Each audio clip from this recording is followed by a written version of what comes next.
Pessoal do Face, bem-vindos. Agora sim, pessoal do Instagram, sejam bem-vindos também. Boa noite a todos. Que o Senhor Jesus abençoe e guarde a vida de todos. Espero que tenham tido uma semana abençoada, uma semana onde Deus tenha falado, ministrado ao coração de vocês. Espero também que tenham sido guardados de toda e qualquer enfermidade, e aqueles que estiveram com problemas de enfermidade na semana anterior possam ter sido curados em nome de Jesus.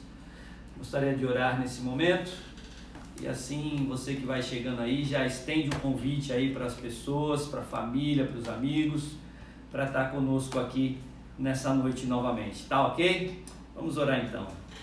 Senhor, nosso Deus, nosso Pai querido, nosso Deus de misericórdia, te agradecemos, te engrandecemos, Deus, por essa noite, por essa semana que tivemos, ó Deus, mais especificamente por essa noite agora, que o Senhor nos encha com a tua graça, com a tua misericórdia, direcione, Deus, através do teu Espírito Santo as nossas vidas, ó Deus, conduza a ministração dessa palavra, que o Senhor possa direcionar tudo que vai ser falado aqui e que seja para a honra e glória do Senhor, Pai. Abençoe cada ouvinte dessa palavra, que possam ter suas vidas transformadas, Pai. Que o Senhor cresça cada vez mais e que eu seja tão somente um servo, um instrumento em tuas mãos, Pai. Tenha misericórdia de mim, tenha misericórdia de todos, abençoe e guarda. Essa é a oração que eu faço a Ti e a faço em nome de Jesus. Amém. Começar aqui com uma notícia um pouco triste, ou muito triste, melhor dizendo. Na tarde de ontem faleceu o pastor Reinaldo, um dos pastores da Comunidade Batista da Paz de São Vicente. Fica aqui os meus pêsames, a família, a igreja. Deus console, conforte, abençoe todos vocês, ok? Temos aí orado por alguns enfermos, intercedido, e sigamos todos nessa luta diária de oração, de intercessão pelos necessitados, tá ok? Vamos se achegando aí, deixa eu ver quem que nós temos. Mirela, Evandro, Bia, Alexandre, Vini, Denis, meu cunhado, Deus abençoe. Perdão, é a Anísia, minha sogra. Tá um pouco longe aqui o monitor, não dá para enxergar direito. Danielzinho, sempre presente. Deus abençoe. É isso aí, galera. Dani. Se mantenham presente. Dani também. Dani Toca. Quem mais? Daniela. A Dani. Dani, Deus abençoe. Seja bem-vinda. O Jeff também presente. Salve, jovem. Obrigado pelo jovem, viu, Jeff? Obrigado. Vamos lá, gente. Quero compartilhar com vocês hoje um texto muito conhecido no meio cristão. Talvez até quem não é cristão certamente conhece o versículo, talvez o grande versículo bíblico. Vamos direcionar ao Novo Testamento. É o texto de João 3,16. As crianças na igreja aprendem esse texto logo de cara na escola dominical ou nas classinhas durante o culto.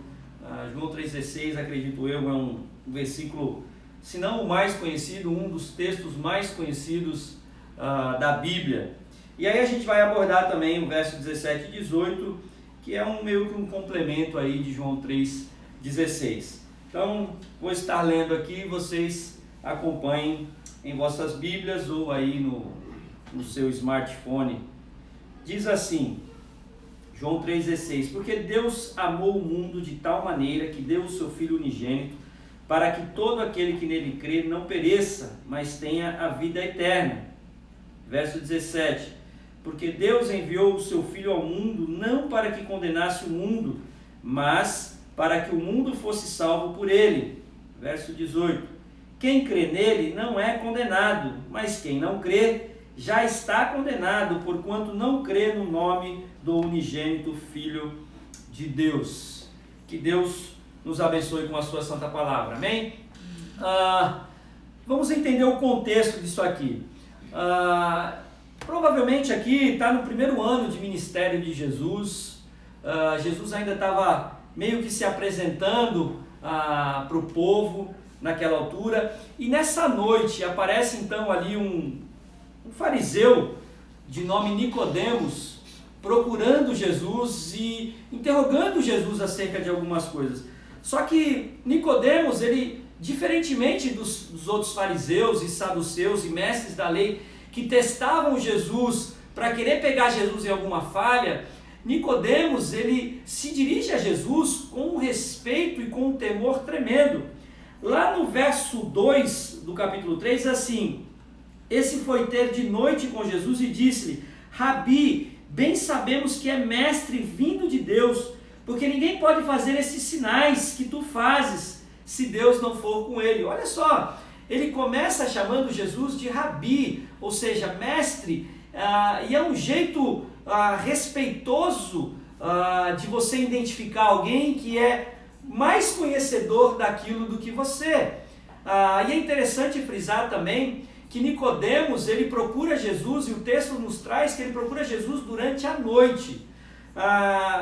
E alguns estudiosos dizem que é provável que ele tenha procurado Jesus durante a noite, já que ele, sendo um fariseu e um mestre, ele provavelmente trabalhava durante o dia. Mas a grande maioria dos estudiosos dizem que Nicodemos foi procurar Jesus durante a noite de uma forma para que ele não fosse visto. Vamos dizer assim, que ele foi fazer meio que por baixo dos panos, para que ele não fosse condenado e julgado pelos próprios fariseus. Então ele procura Jesus durante a noite e ele pergunta para Jesus, ele questiona Jesus sobre isso. E aí Jesus, num certo momento, vira para Nicodemos e fala: Nicodemos, importa que você nasça de novo. E aí Nicodemos não entende muito bem essa questão do nascer de novo, e ele questiona Jesus: mas espera aí, é possível alguém voltar para o ventre da sua mãe estando velho e tal? Esse tipo de fala de Jesus para Nicodemos foi algo assim diferente do que ele estava acostumado, né? Vamos dizer assim, quebrou muitos paradigmas esse diálogo de Jesus com Nicodemos.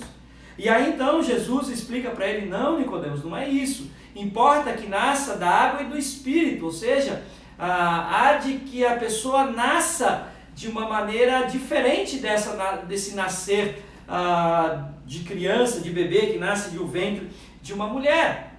E aí então Jesus vai conversando, vai dialogando com ele, explicando para ele essa questão do nascer de novo, até que ele então chega ali no verso 16 e ele solta aí talvez o grande versículo, um versículo que eu acredito que todo crente precisa saber de cor, todo cristão precisa ter ele de cor no seu coração, que é João 3,16, que Deus amou o mundo de tal maneira que deu o seu Filho unigênito, para que todo aquele que nele crê não pereça, mas tenha a vida eterna.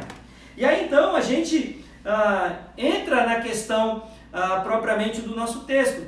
E é interessante a gente lembrar, não sei se quantos lembram, mas alguns anos atrás foi feito a escolha no mundo inteiro para que se escolhesse algumas maravilhas do mundo moderno, né? E o Cristo Redentor foi uma das maravilhas eleita, né? Foi uma das eleitas naquele período, com acho que aproximadamente 100 milhões de votos. O Cristo Redentor foi eleito então uma das grandes maravilhas do mundo moderno. É interessante a gente pensar que a gente tem um Cristo Redentor onde as pessoas constantemente passam, olham, mas simplesmente com uma atitude de espectador, não com uma devoção. Eu não estou dizendo aqui para você ir ajoelhado até o Cristo Redentor e fazer nada desse tipo, não. Eu estou falando a respeito de você seguir em obediência àquilo que esse Cristo nos ensinou e nos direcionou. A base da salvação, segundo esse texto do verso 16, a base da salvação é o amor. O texto começa dizendo que Deus amou o mundo. E aí a gente tem alguns problemas nesse amou o mundo, né? Alguns estudiosos entendem que esse termo amou o mundo se refere a toda a criação. Ou seja, Deus amou o mundo, Deus amou o ser humano, amou os animais do campo, os animais aquáticos, as plantas e tal. Alguns estudiosos entendem dessa forma, que Deus amou o mundo como um todo. Outros estudiosos vão dizer que Deus amou tão somente a humanidade, o ser humano criado segundo a sua imagem e segundo a sua semelhança. E uma terceira posição entende que Deus amou o mundo, e esse mundo se refere tão somente àqueles que creem em Cristo Jesus. E aí eles vão usar como base ali os versos seguintes, 17 e 18, principalmente o 18, que fala que quem crê nele não é condenado. Mas eu não quero entrar nesse mérito desse assunto agora. Eu tão somente quero trabalhar com essa questão da importância e do valor dessa base no nosso relacionamento com Deus. E nós entendemos que Deus nos ama. E é interessante a gente pensar que esse termo, essa palavra amor usada aqui, é uma palavra difícil da gente traduzir para o nosso português. Toda vez que a gente quer falar de amor, a gente só tem uma palavra, a gente só tem um termo. Já o grego, que foi escrito no Novo Testamento, ele traz algumas diferenças de palavra. E aqui Jesus usa uma palavrinha chamada ágape para dizer que ele nos ama com um amor perfeito. Um amor que não há dúvidas, que não há engano, não há mentira, não se corrompe. Ele está dizendo que ele nos ama de uma maneira perfeita. Um amor ágape. E é interessante nós entendermos e compreendermos essa forma de amor de Deus. Deus jamais vai nos amar com um amor filéu. O amor filéu é um amor de amigo, um amor de amizade. Aí você pode dizer, nossa, mas é um amor tão lindo. Sim, pode ser um amor lindo, mas é um amor imperfeito. E se é um amor imperfeito, para Deus jamais vai servir. Por isso, todas as vezes que se refere a Deus como amando a humanidade ou amando a sua criação, ele diz, ou ele usa o termo ágape, que é um amor perfeito. Mas prossigamos. E esse amor, ele é um amor abrangente. O que significa isso? Bom, ele se estende a outras pessoas, ele se estende a outras nações. Veja bem, a Bíblia diz que Jesus veio para os seus, mas os seus não receberam. Quem são esses seus? Os judeus. A primórdio, a salvação, ela veio para acontecer no meio dos judeus, ou a partir dos judeus. Mas os próprios judeus, que eram o povo de Jesus, não receberam. E aí então, esse amor, ele se torna um amor abrangente, porque passa então a integrar ou a interagir com outras nações.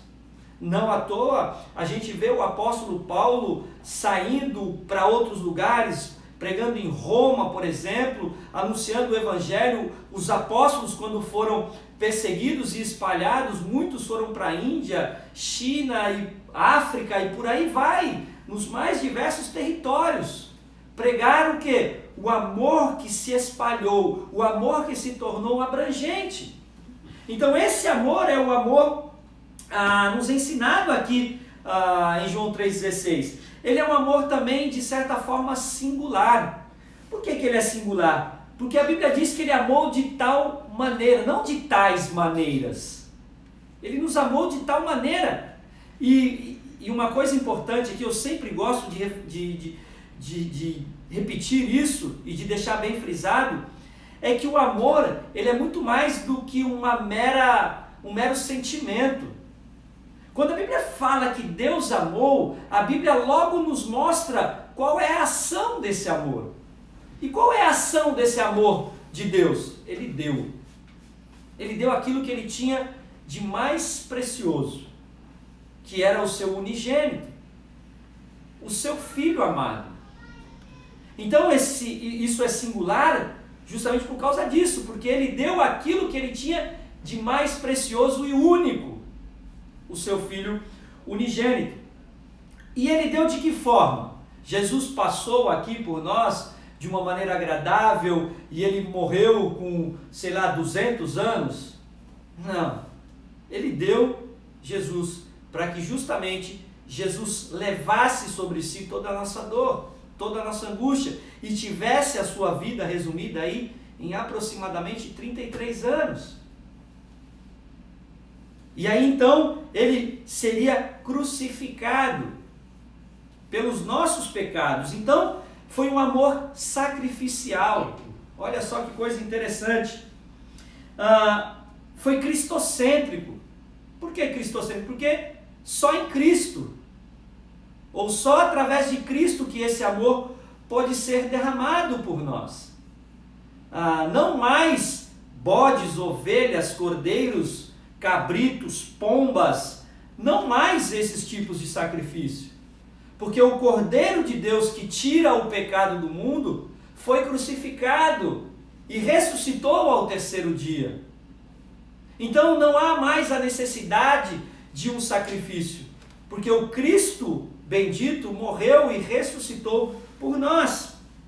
E ele então se torna o nosso Salvador, o nosso Messias, aquele que haveria de vir para levar sobre si toda a dor, toda a angústia daqueles que precisassem ou daqueles necessitados.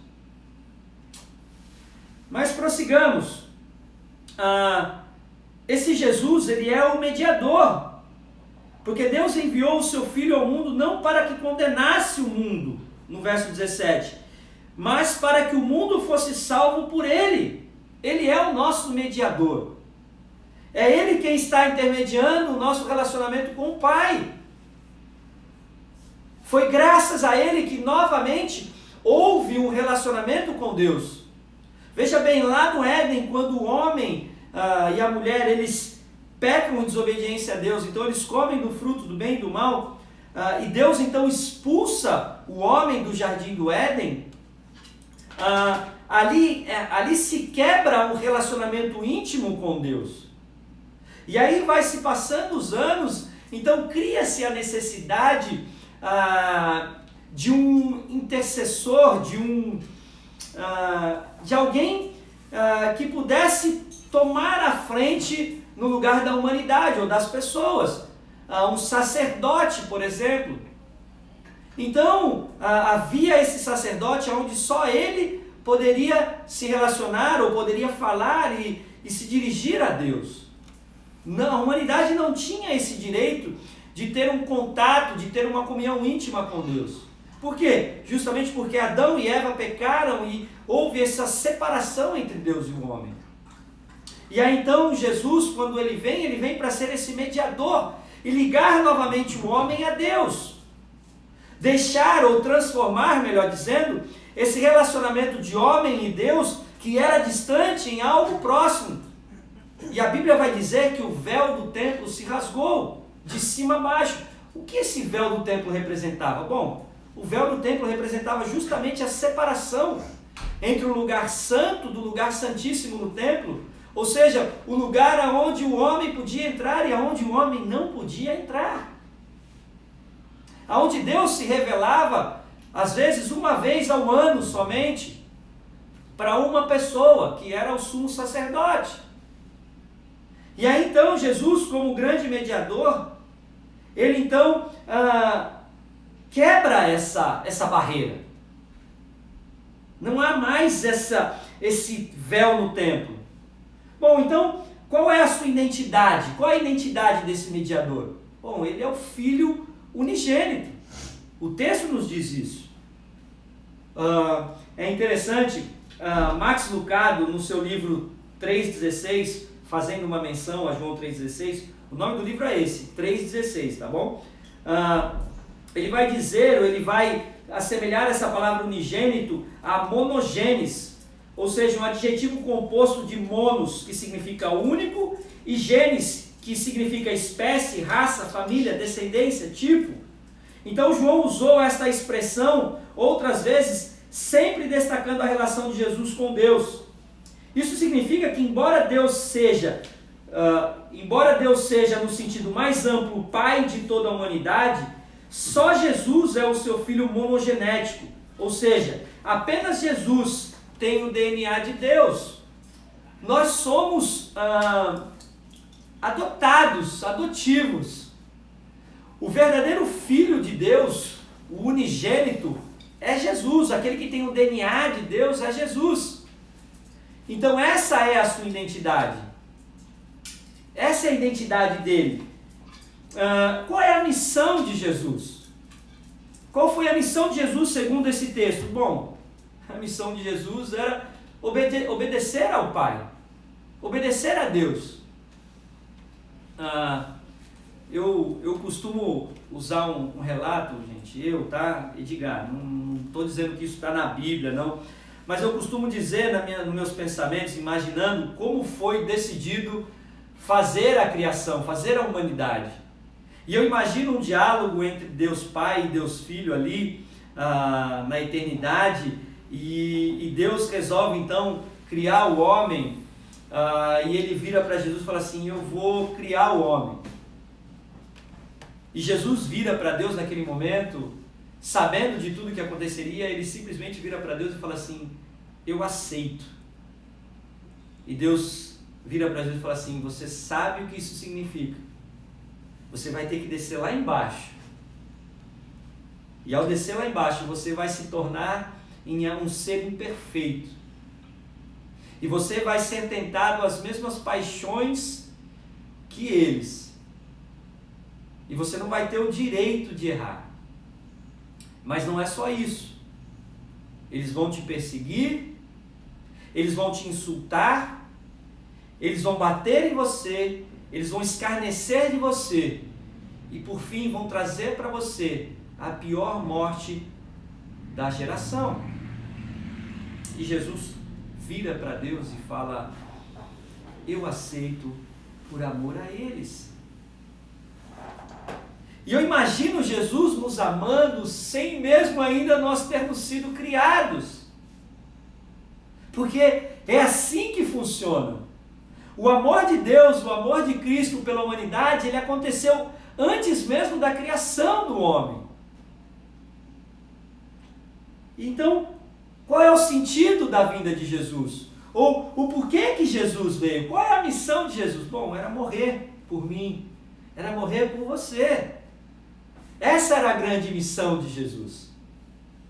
E ele cumpriu com maestria.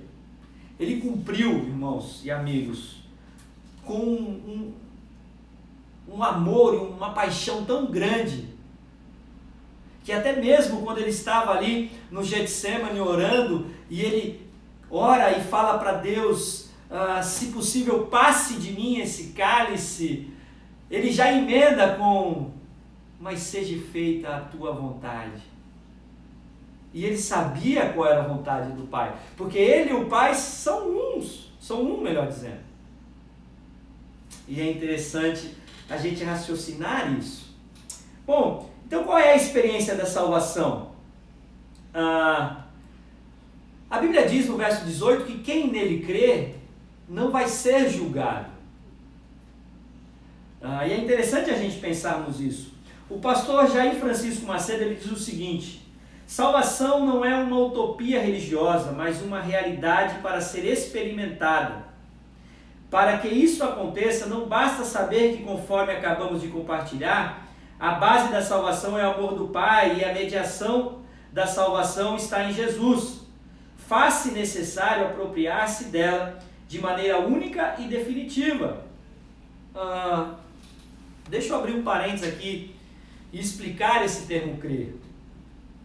Esse termo crer, que nos traz o texto, ele não é simplesmente um entendimento positivo de quem é Jesus. Não, eu sei quem é Jesus e eu acredito em Jesus, né? E aí fica com aquilo somente na mente e no intelecto, mas isso nunca é trabalhado na vida diária da pessoa. Quando a Bíblia fala que você precisa crer no Senhor Jesus Cristo e tal, a Bíblia está se referindo a um andar junto, a fazer aquilo que Cristo fez, ou fazer aquilo que Cristo indicou a ser feito. Porque isso é o que vai dizer, ou o que vai se dizer, se realmente você está crendo em Cristo, ou não está crendo em Cristo. Eu gosto sempre de frisar isso também. O cristianismo não é uma vida teórica, onde você aprende na teoria e jamais precisa ser colocado em prática. O crer é como o amor, ele precisa ser colocado em prática. E a prova de que isso está funcionando, de que isso está acontecendo em nossa vida, é a nossa prática. Aquele que crê em Jesus Cristo, realiza as mesmas obras que Cristo realizou, ou ele procura realizar as mesmas obras que Cristo realizou. Agora, aqueles que têm um pensamento positivo de Jesus, aquele vai saber e conhecer o que Jesus fez, mas ele jamais vai se colocar no mesmo caminho que Jesus se colocou. Por isso há um termo no meio das igrejas aí que o pessoal usa, eu particularmente não uso isso, mas algumas pessoas usam e falam, aquele fulano cicrano é amigo do evangelho, né? Para se referir àquele que conhece, mas que não segue. Nós precisamos crer em Cristo. E crer em Cristo tem a ver com buscarmos fazer as mesmas obras que esse Cristo realizou. Nós vamos errar? Vamos errar. Claro que vamos errar. Nós vamos pecar? Vamos pecar como Cristo não pecou. Mas isso não significa que nós não cremos. Porque quando nós erramos, nós nos arrependemos. Nós pedimos perdão e clamamos pela misericórdia de Deus. E em seguida nós buscamos um conserto diante de Deus e buscamos caminhar logo em seguida em direção a Deus. E outra coisa que é interessante nós pensarmos, essa experiência, ela é uma experiência pessoal.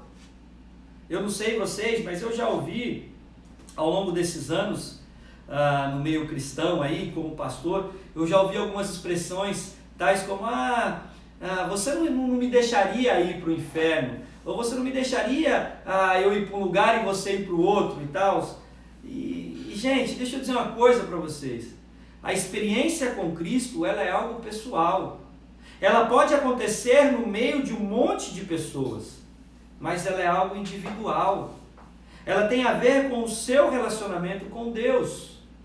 Algo que diz respeito a você e Deus. Eu posso ser tão somente um facilitador nesse momento, onde eu compartilho com vocês das Escrituras, onde eu ministro com vocês das Escrituras, mas eu jamais vou poder entrar no seu coração para tomar uma atitude por você. Isso diz respeito a você, àquilo que você pensa e aquilo que você busca no seu relacionamento com Deus. A minha decisão eu já tomei, e tenho buscado a cada momento, a cada dia, me aproximar cada vez mais e mais de um relacionamento bom com Deus, de um relacionamento correto com Deus. E eu procuro pregar e ensinar algo semelhante, a que você se aproxime de Deus. Mas eu volto a repetir, é algo pessoal. Então, meu querido, minha querida, o seu relacionamento com Deus depende de você. Depende daquilo que você quer, daquilo que você espera. E de que se realmente você crê em Deus e você ama a Deus sobre todas as coisas. Porque aquele que crê e aquele que ama a Deus sobre todas as coisas, ele busca fazer as coisas que Deus determinou, as coisas que Deus nos ensinou. Além de pessoal, ela é exclusivamente pela fé em Jesus. A salvação, ela é pela fé em Jesus Cristo. Ela não pode acontecer de outra maneira. E me desculpe se você pensa de outra maneira. É uma escolha sua, é um direito seu. Mas é o meu direito também ensinar para vocês que a Bíblia nos diz que é só através de Cristo Jesus. Não há outro caminho. A Bíblia fala. Jesus declara, eu sou o caminho, a verdade e a vida. Ninguém vem ao Pai senão por mim. Não, gente, esse texto ele não dá uma outra opção para o ser humano. Não, pode ser por isso. Não, não pode. Se eu fizer aquilo, não adianta. É somente pela fé em Jesus Cristo. Porque foi o único que morreu crucificado pelos nossos pecados, ou para levar sobre si os nossos pecados. Não existe outro caminho. Nenhum outro caminho há dado entre os homens no qual devamos ser salvos. Então, vale no mínimo a nossa reflexão, ou a sua reflexão, de que se Cristo é o único caminho para a salvação em Deus, o que eu preciso fazer? O que você precisa fazer para alcançar isso? E é interessante porque essa salvação, ela é aplicada agora, nesse instante para você. Você não precisa pensar, eu já ouvi também bastante essa frase, quando estiver mais velho, eu me aposentar e tal, aí eu não vou ter mais um trabalho para me atrapalhar, aí eu vou começar a seguir a Deus. Perdão, gente. Eu como pastor, por 12 anos eu fiquei como pastor da igreja da Vila Margarida, eu ouvi isso várias vezes. Eu preguei e ministrei para pessoas que a pessoa virou para mim e falou assim, não, hoje não. Talvez daqui um tempo e tal, a minha vida está muito corrida, agora não dá para mim ir para a igreja. Ou então outras pessoas, quando eu parar de beber eu vou para a igreja. Ou quando eu parar de fumar eu vou para a igreja. Deixa eu dizer uma coisa para vocês. Quando a gente prega e a gente anuncia a salvação em Cristo Jesus, a gente não está falando que você tem que parar de beber, que você tem que parar de fumar. A gente está falando que você tem que ter um relacionamento com Deus, que você tem que ter um relacionamento com Jesus. E depois que você iniciar esse relacionamento com Deus, através de Cristo Jesus, Ele vai dizer para você, e Ele vai direcionar a sua vida naquilo que você vai ter que ser feito, ou que você vai fazer. Não pense dessa maneira. Quando eu me converti, eu não fumava, nunca fumei, mas eu bebia, eu gostava de sair para a zoeira, de sair para a bagunça. Eu me converti, e quando eu me converti, eu me batizei logo em seguida, eu me converti e me batizei próximo do carnaval, e eu amava o carnaval. Tanto é que eu fui na primeira noite de carnaval lá no clube, eu convertido, batizado, eu fui. Mas eu nunca me senti tão mal num ambiente como aquele dia. E daquele dia em diante eu entendi o que era a salvação em Cristo Jesus. E eu não precisei fazer um esforço extra para andar e buscar uma mudança na minha vida. Eu falava muito palavrão antes de me converter. Quando eu me converti, naturalmente Deus foi trabalhando isso no meu coração. E é assim com vocês, eu imagino. E se você não experimentou isso, Deus vai trazer isso na sua vida. Mas eu volto a repetir, você precisa ter uma experiência com Deus. Você precisa ter um encontro com Deus. Caso contrário, isso talvez não aconteça na sua vida.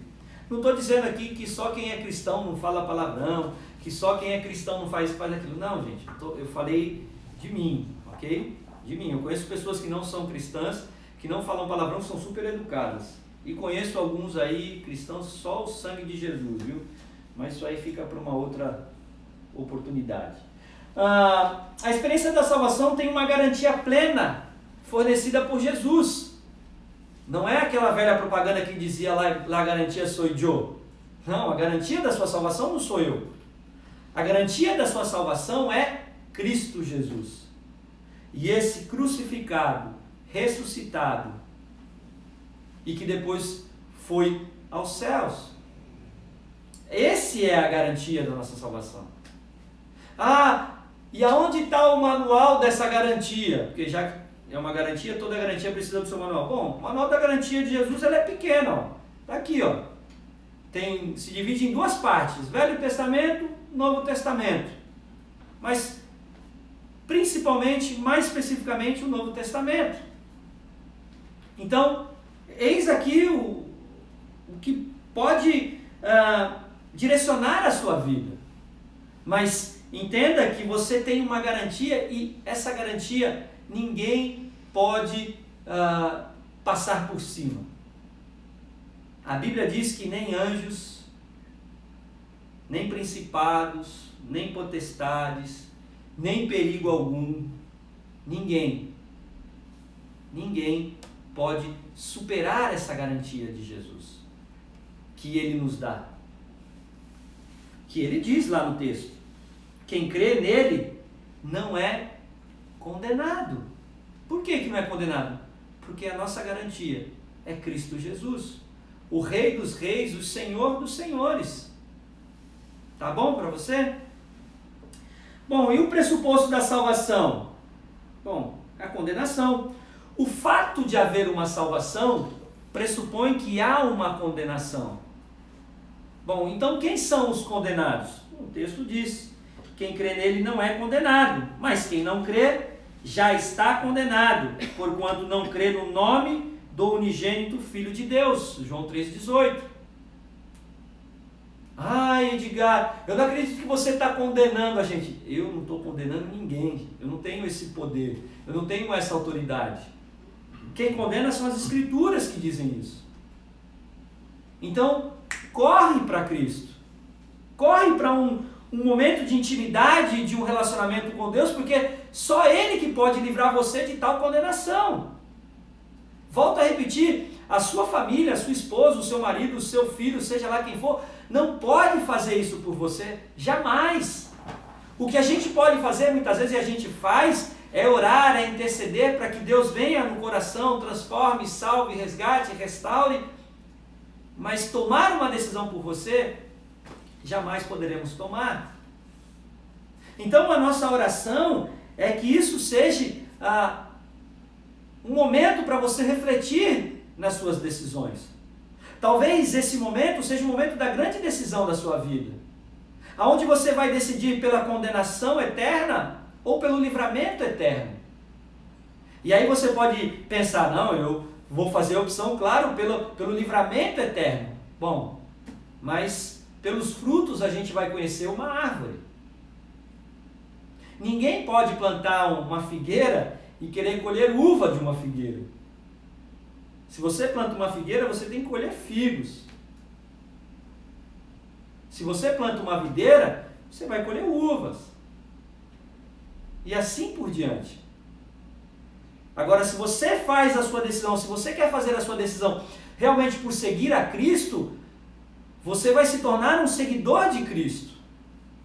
Não mais um seguidor de A, B, C, Y, X e por aí vai, qualquer letra do abecedário. Você é um seguidor de Cristo. E como um bom seguidor de Cristo, você tem o amor de Cristo no seu coração. Assim como a crença em Jesus leva à salvação, a descrença em Jesus leva à condenação. Ele não oferecerá em algum momento da história uma anistia ampla, geral e irrestrita, livrando todos os que nele não creram da condenação. Veja bem, Jesus não vai chegar lá na última hora e abrir mão, ou melhor dizendo, colocar ali uma anistia para aqueles que não o receberam em vida e não trabalharam e não serviram em vida. Ele não vai fazer isso. Apesar de algumas religiões entenderem que vai acontecer algo semelhante, mas biblicamente não há espaço para isso. Não há esse tipo de entendimento. Você tem essa vida para se converter a Cristo. E se essa vida não for suficiente, saiba que não vai haver outra. Porque a própria Bíblia diz que há uma só vida. Assim como há um só Deus, um só Senhor e um só Salvador. Então você precisa aproveitar a oportunidade que é lhe dada. E talvez hoje seja a grande oportunidade da sua vida, de você buscar um relacionamento com Deus, de você dizer em oração: Senhor, eis-me aqui, tenha misericórdia de mim e transforma a minha vida.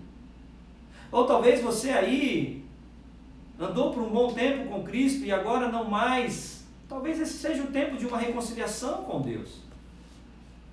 Volto a dizer, eu não posso fazer isso por vocês. O que eu posso fazer é pregar, é anunciar, é ensinar. E eu espero nessa noite, em nome de Jesus, que essa palavra tenha encontrado o seu coração. E essa palavra seja firmada na sua vida como um selo. E que jamais você se esqueça dessas palavras. E que, acima de tudo, essa palavra, ela venha fazer diferença na sua vida. Porque esse é o desejo do meu coração. Se com todas essas lives que eu tenho feito e vou fazer em nome de Jesus, conseguir alcançar uma vida, a obra do Senhor já terá sido feita. Mas eu creio em muito mais do que isso, porque muitas pessoas têm falado sobre isso. Quero orar nesse momento, e orar pela sua vida, e desafiar você que está me ouvindo, mesmo longe, a você entregar o seu coração para Deus. Deixar Deus modificar a sua vida, transformar a sua vida, e te tirar das trevas, e te trazer para a maravilhosa luz. Eu quero orar. E se você fizer essa decisão e não tiver com quem compartilhar, olha, meu telefone está à disposição, meu Facebook, meu Instagram, meu WhatsApp, está à disposição para orar com você e também compartilhar dessa alegria com você. Tá bom? Vamos orar. Deus querido, nosso Deus, nosso Pai amado, como é bom, Senhor, poder compartilhar da Tua palavra. Como é bom poder ministrar e ser ministrado por essa palavra, Senhor.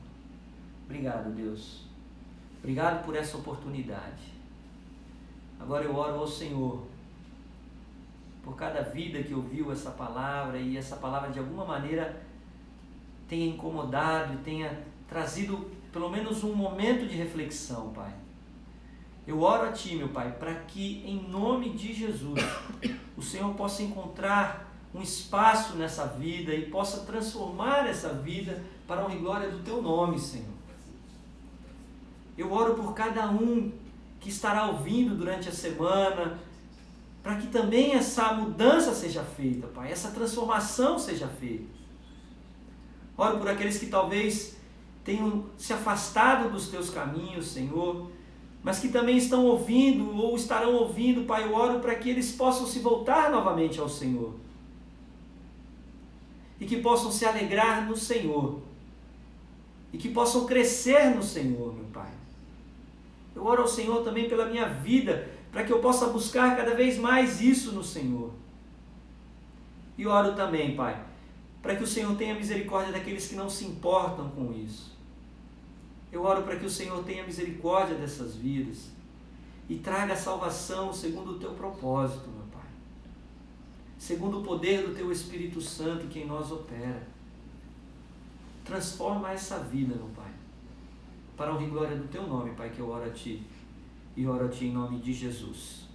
Amém e amém, Senhor.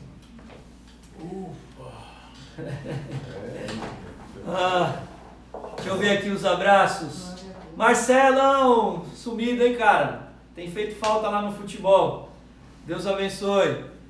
O Marcelo e a Noemi, que Deus abençoe. Kiko, beijo, meu querido. Kiko sempre presente. Quem mais? Deixa eu ver, tá longe ali, hein? Quem mais? Deixa eu ver. Marcelo, Deus abençoe, Marcelo. Valeu, meu querido. Coraçãozinho para você também. Um abraço. Quem tá no Face aí? Me ajudem. Espera aí que o pessoal tá vendo aqui para me mandar abraço. O pessoal fica falando depois que eu não mando abraço. Qual Gustavo? Marzocchi. Gu. Deus abençoe, Gu. Lindão. Leonardo. O Léo, Deus abençoe, Léo. Giovanni Lopes. Giovanni Lopes? Giovanni Lopes é o cabeleireiro, né? Giovanni, Deus abençoe. Dimas está aqui, hein, Giovanni? Está aqui do lado o Dimas aqui, ó. Deus abençoe, obrigado, viu, Gê? Quem mais? Calma aí que os assessores aqui, são muitos assessores, gente, eles estão verificando aqui. Já foi todo mundo aí? Quem que é Sington mesmo? É a Simone. Simone, eu sempre esqueço. Simone, Deus abençoe, viu? Gente, Deus abençoe, tenham uma boa semana. Privilégio mais uma vez poder falar com vocês e espero que essa palavra, tenho certeza que encontrou um coração aí sedento por essa palavra, tá bom? Deus abençoe vocês, tenham uma boa semana, orem por mim, que certamente eu estarei orando por vocês, tá ok? Fiquem na paz do Senhor.